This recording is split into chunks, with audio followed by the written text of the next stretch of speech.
शिवनेरीच्या शिवाई तू गोंधळाला ये, तुझ्या कृपेचा एक अंश या आख्यानाला दे. श्री क्षेत्र भीमाशंकरांच्या जटात आणि नाणेघाटाच्या ओठात वसलेला एक जडावाचा किल्ला म्हणजे किल्ले शिवनेरी. खाशा आई शिवाईच्या पहाऱ्यातला हा गड.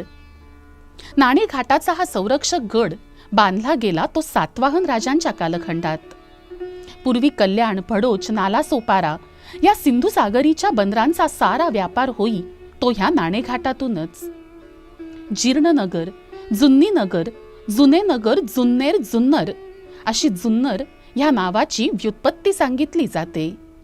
प्राचीन काळी या देशी शक नावाचे राजे राज्य करत होते. त्यांच्यातल्या नहपान नावाच्या राजाची राजधानी होती जुन्नर. ख्रिस्तपूर्व पहिल्या शतकात हे शक उज्जैनला राज्य करत होते. सौराष्ट्र, गुजरात, डांग असे सरकत सरकत ते कल्याण, कार्ला आणि सरते शेवटी आले ते जुन्नर येथे.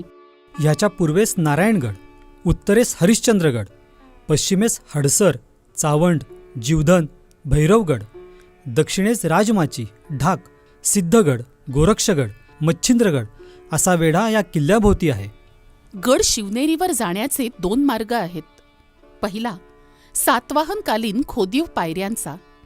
त्यासाठी एका मागोमाग एक असलेली 7 द्वारे ओलांडावी लागतात. तर दुसरा मार्ग साखळीच्या वाटेचा. पहिला दरवाजा महादरवाजा. महादरवाजातून आपण आत गेलो की लागतो तो परवानगीचा दरवाजा. त्याच्या कमानीच्या दोन्ही अंगास शरभाची चित्र आहेत. त्या शरभाच्या पायाखाली हत्ती आहेत. डाव्या हाताच्या शरभाच्या उजव्या पुढच्या पायाखाली एक कुत्र्याची आकृती कोरलेली दिसते. शरभ हा वाघ किंवा सिंहासारखा दिसणारा एक काल्पनिक पशु. तर गंडभेरुंड हा कर्नाटकच्या राजसत्तेची निशाणी सांगणारा द्वितोंडी गरुडासारखा एक काल्पनिक पक्षी. आपण तिथून आणखी पुढे गेलो की आपण पोहोचतो ते 3ऱ्या दरवाजापाशी, अर्थात हत्ती दरवाजापाशी. ह्याच्या कमानीवर शरभाच्या पायाशी इग्वानू म्हणजे घोरपडीसारखा एक काल्पनिक प्राणी आहे. खरं तर सातवाहन, यादव, बहमनी, मोगल, मराठे, ब्रिटिश अशा अनेक राजसत्तांचा इतिहास लाभलेला हा दुर्ग आणि त्यावरील शिल्प हा संशोधनाचा विषय ठरेल. आता 4था दरवाजा म्हणजे पीर दरवाजा. तर नंतर येतो गडाच्या अर्ध्या उंचीवर असणारा शिपाई दरवाजा.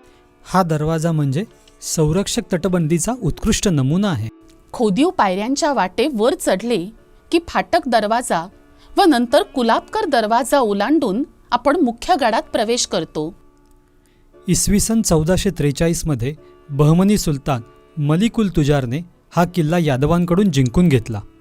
यानंतर त्याचा सरदार मलिक अहमदने निजाम उल मुल्क बहरी या नावाने स्वतंत्र राज्याची दाही फिरवली, तीही याच दुर्गावरून. आज मितीस गडावर श्री शिवाई मंदिर, गंगा आणि जमुना ही पाण्याची 2 टाकी, शरभ शिल्पाकृती असलेली प्रवेशद्वारे, अंबरखाना, शिवकुंज वास्तू, शिवजन्मस्थान, कडेलोट स्थान, बदामी तलाव, कोळी चौथरा आणि ईदगा अशी अनेक छोटी मोठी ठिकाणे दिसतात.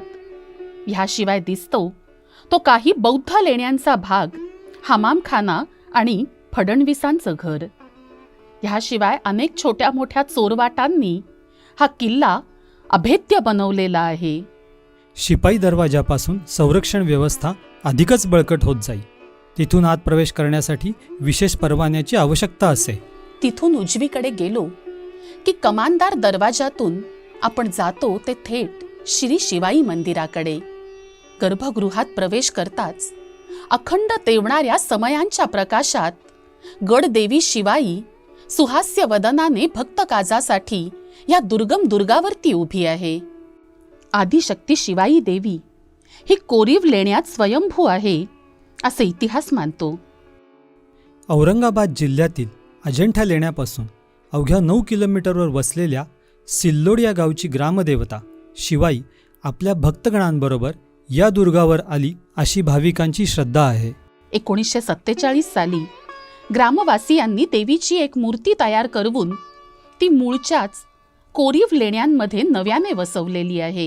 ही चतुर्भुज मूर्ती सिंहवाहिनी असून तिच्या हाती गदा, तलवार अशी आयुधे आहेत, तर दोनही बाजूंना महिषासुराची मूर्ती आहे.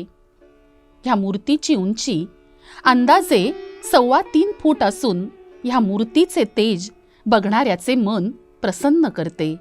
शिवनेरीच्या प्रदीर्घ इतिहासात ही देवी शिवाई नवसाला पावते असा उल्लेख अनेकदा मिळतो.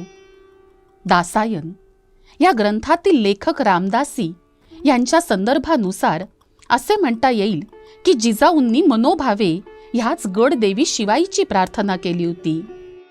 शिवनेरी गॅसेटियरनुसार जिजाऊ साहेबांनी आपल्या पोटी पुत्ररत्न जन्माला येण्यासाठी ह्याच शिवाईला नवस बोलला होता आणि देवीने प्रत्यक्ष स्वरूपात जिजाऊंना दर्शन देऊन साक्षात सांब सदाशिव तुझ्या पोटी अवतार घेईल आणि भूमीचे रक्षण करेल असा आशीर्वाद दिला होता. आणि म्हणूनच छत्रपती शिवरायांचा जन्म शिवनेरीवर झाल्यानंतर ह्याच देवीच्या नावावरून नूतन बाळराजांचे नाव ठेवण्यात आले शिवाजी. तर दुसरा उल्लेख मिळतो तो इसवी सन 1793 मध्ये जुन्नरच्या गढीत 2 वर्ष अटकेत असताना दुसऱ्या बाजीराव पेशव्यांनी नवस फेडल्याचा. ह्या काळात दुसऱ्या बाजीराव पेशव्यांनी गड देवता शिवाईला बहीण मानून तिला भाऊबीजेला साडीचोळी पाठवली होती.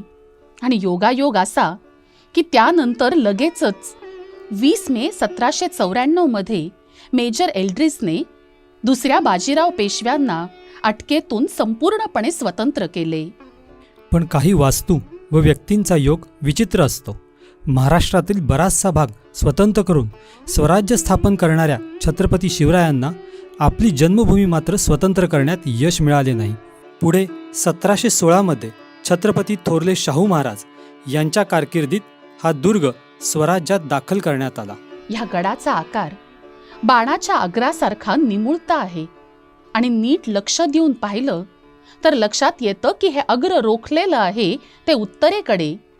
जणू दिल्ली आग्र्याच्या पाचशाहीकडे हा सह्याद्रीचा शिवबाण नेम धरून बसलेला आहे. जणू या परकीय सत्ताधीशांना अग्निपुत्र सह्याद्री आणि वसुंधरेनी एक इशाराच दिला होता की सावध.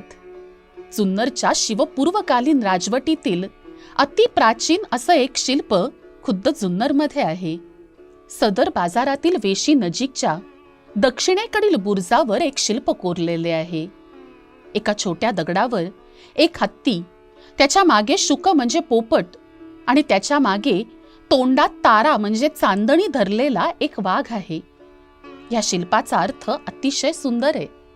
इथल्या सत्ताधीशांकडे गजांत लक्ष्मी आहे, शुकासारखी विद्वत्ता आणि वैराग्य आहे आणि वाघासारखे तळपणारे शूर सैनिक आहेत. इथे जन्मलेल्या शिवरायांच्या राज्यात हे सारं होतं नव्हतं ते फक्त हे शिल्प आणि हे शिल्प वागवणारा गड शिवनेरी. साक्षात आई शिवाईच जिजाऊंच्या रूपात शिवरायांसकट अवघ्या स्वराज्याची जन्मदात्री झाली आणि शिवनेरीवर जन्माला आलेली ही हिंदवी स्वराज्याची गाथा आज 350व्या हिंदू साम्राज्य दिनाची ही जननी ठरली असे म्हटल्यास ते वावगे ठरणार नाही.